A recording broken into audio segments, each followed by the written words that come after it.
Hello and welcome to the Confidently You podcast. I'm Helen, your host, and I'm here to help you become the happiest and healthiest version of yourself. Whether that's happened in 2025 or you're looking forward to the future of 2026 to reach your goals, this is the place where you can reach your true self without perfection. We're going to undo years of negative habits and overcome those things that are dragging you down, and you're going to step into the light and become who you are meant to be. Because this isn't about overhauling your life and changing absolutely everything. It's about taking small steps in the right direction and realizing that progress over perfection is the way to succeed. So, if you're here for the first time, welcome. If you're a regular, welcome back. I just want to say, hope you had a fantastic Christmas. Hope you've enjoyed yourselves. But now's the time to put the chocolates to one side and it's time to look back on the year of you. It's time for a reset. The biggest reset of them all. I think New Year's Eve can come with a bit too much pressure. It can be like, oh gosh, I've got to make all these changes. I think New Year's resolutions don't necessarily work. Most people are likely to not stick to the New Year's resolution. I think the statistics are by end of January, 90% of you will have failed your New Year's resolution because they're too strict, they're too rigid. And if you've been here before with me, you'll know that we don't do strict and rigid. It just doesn't work. It doesn't fit in with your life because if it worked, you'd already be doing it. So buckle in, put your headphones in, let's go out for a walk and let's have a realistic review of 2025 and a reasonable expectation for 2026 that's going to get you to your goals. So, right, first and foremost, 2025, let's have a look at what went well. So, this is a great exercise to do today. It's New Year's Eve, and it's a chance to look back and go, right, what went well in 2025? What have you done that's been a success? And I don't want you to sit down and think, oh, well, nothing's gone well. There'll have been some things that's gone well in your life that you've done well, that you've taken on board and you've made a success of, okay? It can be minute. I don't care. Pick the simplest things. Simple sometimes builds better resilience because you're building these little minute micro habits that build up over time. We're not thinking of big building blocks. And I want you to start thinking as well, instead of just being like, oh, I didn't lose any weight or different. Do you have more energy? Have you slept better? Have you prioritized yourself? Have you looked at your nutrition? Have you done things better? Anything? Have you walked more? What have you done to make slight improvements on your life?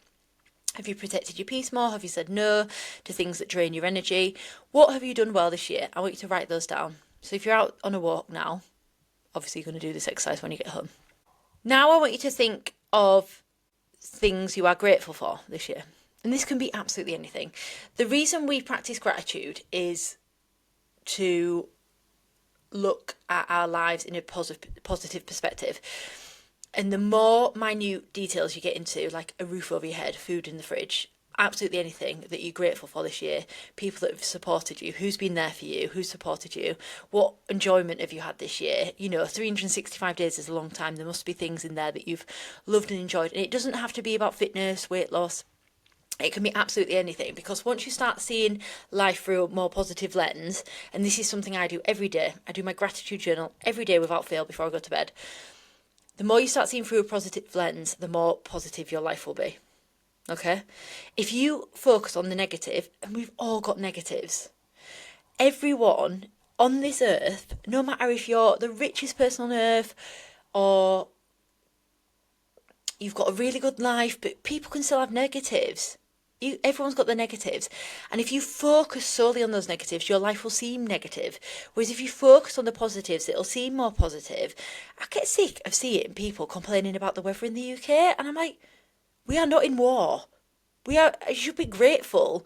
Gosh, it's just a cloud in the sky. Get out and look at the trees. We have seasons. It's something to be positive for. What can you do about it? If you focus on this negative thing, unless you can change it, it's not worth your time of day. If it's something that you can have feedback on and actively change, then yes, you can look at it. But instead of dwelling on it and being negative and complaining and being I can't remember the victim. No, you have a whinge, then you get on with it and you do something about it. If you can change it, you do something about it. If there's nothing you can do about it, you let it go, because that's just dragging you down. Okay, because you went on a bit of a rant there. So I want you to look at some gratitude pieces for this year. What have you grateful for? What's happened? Go back January, February, March. What's happened this year? What have you done? Have you been on holiday? Have you been away? Have you had a joyous occasion in your family? Think of joy, think of love, think of positive, because the more positive you are, the more positive you think, the more positive your life will be. That doesn't mean that bad things don't happen. Yes, they do. But if you dwell on them, the worse you will feel. So then I want you to start thinking about your wins for this year. And this can be like non-scale victories. And I absolutely love non-scale victories as a form of success. Instead of just focusing on like weight loss, do you feel better in your own skin? Do you have more energy? Do you sleep better? Do you eat better? Do you feel better? Do you think of wins in that sense, and things that you can tangibly think about, that aspects of your life that are more positive as wins as well. So that's the next thing I want you to do. Start thinking about your wins and your non-scale victories. And then we're going to look through a lens of constructive criticism. This is a lot of my coaching. So we'll look at the wins and the positive things, and then we'll look on, right, what can we improve? If you're not at a place where you want to be, you'll have a lot of things that you want to improve. But this isn't about going, oh, I was shit. Oh, this was rubbish. Oh, I'm useless. No, it's looking through a lens of, right, what didn't quite go to plan? Well, I wasn't very good with my fitness, or I didn't get many walks in. And so start thinking of it that way. And then instead of dwelling on it as like, oh, I'm useless, you go, well, actually, that didn't go well last year. So what can I do differently next year? What small things can you make a change on? And I don't mean overhaul your life. I mean, look at the minute details of why you didn't achieve certain things and what can you improve on, if anything. It says if you're doing absolutely great, then good for you. You're allowed to be doing well. You don't have to have criticism to yourself where you don't need it. So it's about reflection, and it's about looking at, it's great if you write this down. This is a fantastic exercise to do. It's great if you look at it through the lens of a coach. So I know you're like, well, Helen, I'm not a coach. No, but if imagine you're me looking at your life, I wouldn't go, oh gosh, Sharon, you are useless. You put on weight and you didn't stick to your calories and you never went out for walks. You are shocking. I can't believe you did that. No, I'd look at it and go, right, well, that didn't go to plan. So why? What can we do differently? And it's about analysing your why and why you think you have certain behaviours. And you're like, well, actually, I was really ill for July and August, and then my mum died. This is really intense, by the way, I'm saying this. And then this happened, and then this happened. I'm like, well, that's why. Or I tried to do this really restricted diet, which ended up just binging. Or all my friends are on Manjaro, so I went on the Fast 800 to try and get round it, and it just made me feel ill, and then I couldn't stick to anything. So sometimes it's about reflecting on how you're looking at things and going, well, what would Helen say to me? If you've listened to this podcast long enough, you'll know what I'll say. If you haven't, you need to go back and listen to some episodes, especially like the nutrition nonsense one's really good about helping you overcome anything to do with like weight loss and things. But go back and listen to all of them, because there's loads of insights into everything that I teach and educate on. And I serve, all my podcasts have purpose and education in them. So look back at those, or look back at your life with from a lens of like, instead of criticism, look at it with like, I never have my clients come to me and say they've not done something. I'm not like, oh my God, you're useless. I'm like, right, is this a lack of education, or do they need extra support in certain places? Sometimes it's just about additional support, and what can I do to help them? Sometimes it's just acknowledging, right, that was a bit shit. What can I do moving forward? So look at 2025 positives and then constructive criticism. Where's the room for improvement, if any? So once you've recapped that and recap 2025, we then need to look on future. Now, 2026.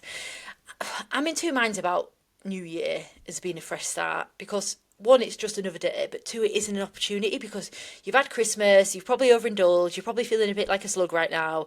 So it's a perfect opportunity to be like, right, what can it, and it gives people drive. This is where motivation comes from. But by the middle of January, you're giving up because you make it too hard. I always say with goals and with setting out challenges for yourself, or not resolutions, New Year's intentions. So you're going to set out some New Year's intentions, and this is what you're going to intend to do because it puts less pressure on yourself. A resolution is like, it's resolute. That's it. End of. I will not eat chocolate. Done. Whereas if you have an intention of eating more nutrient dense food and reducing your sugar intake, that's an intention and it's more positive. Resolutions are negative. I will not. I will. Forceful. Intentions are more caring, kind, supportive. Masculine and feminine, I'm going to say it, like, and one's a hug and one's a push off a cliff. So we're going to go, not that men are push off a cliff, but masculine's quite aggressive, forceful, masculine traits, whereas femininity can be soft, smooth. You need a bit of both, because you need a bit of drive, you need to kick up the arse. If someone's going to just be like nicey all the time, you'll never get to where you want to be. And if I've got a client who's consistently not doing what I tell them to do, and I give them support and different options, I will say to them, I'm like, you need to suck this up. Let's go. And that's masculine traits. But we also need this care, love and respect as well. So it's about a mirroring of both of these things. So when it comes to your New Year's intentions, I want you to think, right, I want you to sit now, close your eyes. If you're out walking, sorry, you can just visualise this. Where do you see yourself in 6 months' time? A year is too far. Where do you see yourself in 6 months, right? Is that a couple of dress sizes down? Be reasonable. Don't be ridiculous. Is it more energy? Is it better sleep? Is it protecting your peace more? Is it quitting your job? Is it getting a new job? Is it moving?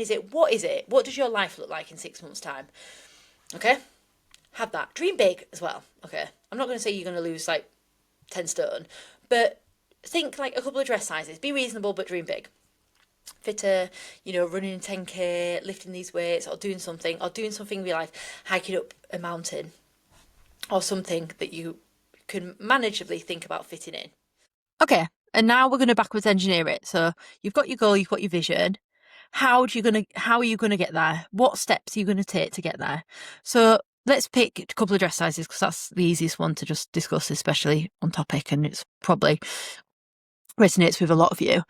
So first and foremost, what you're going to do to get there. So you're going to have to improve your nutrition, right? How are you going to do that? You're going to go in a calorie deficit. Okay, how are you going to track that? You're going to keep a food diary, you're going to track your food. Great. What else do you need to do? You need to hit a step target. You need to move more. So setting yourself a reasonable step goal to get there. Great. You want to be a bit fitter, so you're going to go and do a couple of workouts a week. What else do you need to do? You need to sleep better, so you need to look at your sleep patterns and stuff. But what I'd recommend is, first few weeks, pick 3 things to focus on. And then from there, look at other things. This is exactly what I do with coaching. If you need help, you need to message me as well, because then in the show notes, there's my website. You can fill in a form, we'll have a chat, and I can discuss your goals, and then you can decide if you want to work with me or not. There's never any pressure, by the way, ever. Anyone that ever jumps on a call with me, if it's not the right fit for you, I'll tell you. At the end of the day, if you want to be my client, you've got to want to be there. I'm not there to put food on your fork. I will not be putting food on your mouth. I will not be there pushing you out the door to do your steps. You'll get support and accountability and encouragement, but I'm not actually physically there to do it with you. And I always say this to my girls, and I never push anyone into working with me. Okay? It has to be your choice. I don't want you. If you're forced to be there, I don't want you there. Okay. So make it manageable. So you see, I didn't say then, right, I want to drop 2 dress sizes. That means I'm going to eat 800 calories a day, walk 1,000,000 steps a day, do 10 workouts a week. It's too much pressure. Too much pressure. You need to be able to make it manageable so you can set these parameters and realistic goals that you can hit. I like you to dream big. I like to have a big vision because anything is possible. If you set your mind to it, anything is possible. But how the stepping stones to get there need to be small. You need to make it small to build you there. Like if you want to run a marathon, if you can't currently run a 5k, running a marathon in April is going to be unrealistic. Running a 10k by April is actually realistic because you can do the couch to 5k, which will get you to 5k in, is it 8 weeks? Or is it a month? Can't remember. And then after that, you can build up to a 10K. Reasonable. But marathon takes a lot of time to build up that baseline. It's building a base. It's similar to fat loss. It's building a base, learning about nutrition, making it last for life. You also don't want to be hitting that goal in August, no, it'd be June, sorry, 6 months, in 6 months, and June, July. And then by November, you've put all the weight back on, because anyone can go on a crash diet and restrict themselves. But then as soon as a holiday hits or anything happens and you're enjoying yourself in life, you'll put it all back on. Similar to any of you who are on the weight loss injections, if you don't change your habits and your lifestyle, if you stop those injections, you'll put all the weight back on, right? Because the underlying issue will still be there. Whereas what you all need to do is resolve the underlying issue, okay? And the only way to do that is by small, manageable change that you fit in with your life. It's so much deeper, and I say this in every single podcast I do, it's so much deeper than me just saying, oh yeah, calorie deficit, move more, eat less, because if it was that easy, everyone would do it. That's what, unfortunately, the weight loss injections do. If any of you are on them, then fine. I have no judgment of anyone doing anything. And yes, there's so many benefits of stopping people being obese and overly, morbidly obese and chronic illnesses. But if you're just trying to lose a few pounds and you think, oh, I'll just take these weight loss injections, you'll probably put it all back on when you stop, because you're not changing your habits. It's like with any quick fix diet, unless you're educated and learn around proper nutrition and overcoming the all or nothing mindset and fueling your body for life, it won't last. Change happens a lot deeper than just eating a salad. I wouldn't have a job if it was that easy. Well, I won't be a fitness coach anyway. I might be, but in a different respect. Build up small things. So start small and then build it up. But the best way to do it is pick that future goal and work backwards from it. And remember, that timeline is not going to be perfect. That's why 6 months is good, because even though you've got holidays and birthdays and everything coming in between, you can still try and manage it and reach your goal. Okay? Goal setting should be about something that you really want that's attainable in the near future, and then working backwards for it. But like I said before, if you need any help or extra advice, I am here to help you all. So one thing I really want to talk about is like motivation. So I get this a lot. Oh, I need help. I need motivation. And I'm good for a couple of weeks and I lose motivation. Motivation isn't this magic thing. So this time of year, this is why I do like New Year's intentions, resolutions, because you are super motivated, because you have that, you feel rubbish, so you really want to change. But in a couple of weeks, that motivation will fade. The sooner you acknowledge that, the better. I have a client, she's amazing. She won't mind the shout out, Laura. She's been on the podcast. She says all the time, I get this all the time, oh, I'm not feeling as motivated. And every time I answer, you're not gonna. It's not, some days I don't feel motivated, but because I have a goal, that's what motivates me. Having that goal in the forefront of my mind keeps me motivated. Now, dropping a couple of dress sizes is great, but if you have like a holiday booked or an event or a wedding or something, you are more motivated for that goal. My goal at the minute we're running is I've got a 50-mile ultra to do. 50 miles, that's crazy. In the Lake District in July, and I have to train for it. All the whatevers, it doesn't matter. Even if I'm tired, if I can't be bothered, my motivation is I can't get to July and not be able to do it. You have to understand your why and reframe your thinking to be like, I might not be motivated, but I have to do this. And it's about doing the bare minimum to tick you over, to push you over, because it's so much easier to give up.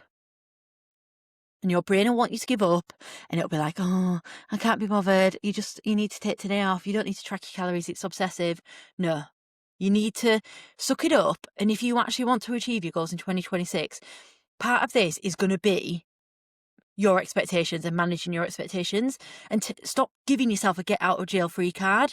You need to suck it up and stop being such a, for want of a better word, Nancy, and be like, right, I've got this goal. I've got to actually do it.